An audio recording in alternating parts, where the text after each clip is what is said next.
ये सब जो हमारी प्रॉब्लम्स हैं, whether it's related to fear और सक्सेस और ये और वो, ये सारी चीजें, इन सब चीजों का जवाब आज से हजारों साल पहले भगवत गीता के अंदर एक लाइन में क्लियर तरीके से बताया हुआ है।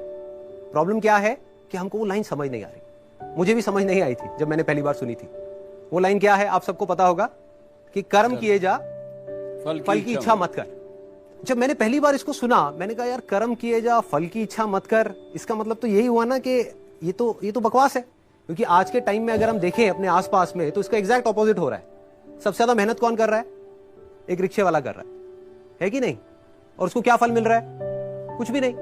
और ऐसे बहुत सारे लोग हैं जो बहुत मेहनत कर रहे हैं, उनको रिजल्ट कुछ भी नहीं मिल रहा। तो खेल है क्या?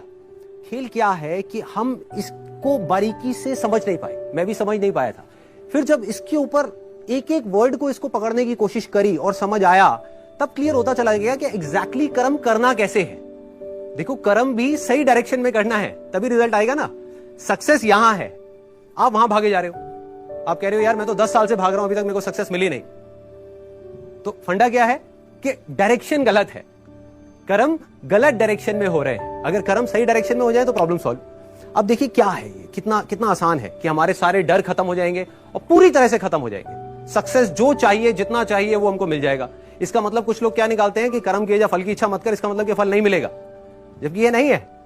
भगवत गीता में जब भगवान श्री कृष्ण उनको, अर्जुन को बोल रहे हैं, तो किस लिए बोल रहे हैं? लड़ाई को हारने के लिए, लड़ाई को जीतने के लिए? लड़ाई को जीतने के लिए।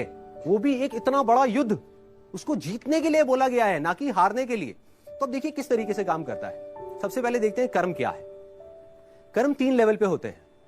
एक है जो हम अपनी बॉडी से करते हैं, जो हम समझते हैं कर्म का मतलब कि जिसको हम मेहनत बोलते हैं। वो कर्म इंपॉर्टेंट है ही नहीं, मैटर ही नहीं करता। मतलब अगर उसकी इंपॉर्टेंस वाइज अगर आप मुझसे पूछो, out of 100, out of scale of 100, मैं कहूंगा 1% है उसकी इंपॉर्टेंस। क्या बॉडी से क्या कर रहे हो वो मैटर नहीं करता। फॉर एग्जाम्पल, 2 लोग हैं, 2 लोग एक ही काम कर रहे हैं, एक जैसा काम कर रहे हैं बॉडी से, दोनों ही एक आदमी को मार रहे हैं। एक मार रहा है अपने फायदे के लिए, दूसरा मार रहा है किसी और को बचाने के लिए। तो बॉडी के लेवल पे दोनों सेम कर्म कर रहे हैं, लेकिन माइंड के लेवल पे अलग अलग कर रहे हैं। तो दूसरा कर्म का जो स्तर है वो है जो हम बोलते हैं। तीसरा है जो हम सोचते हैं।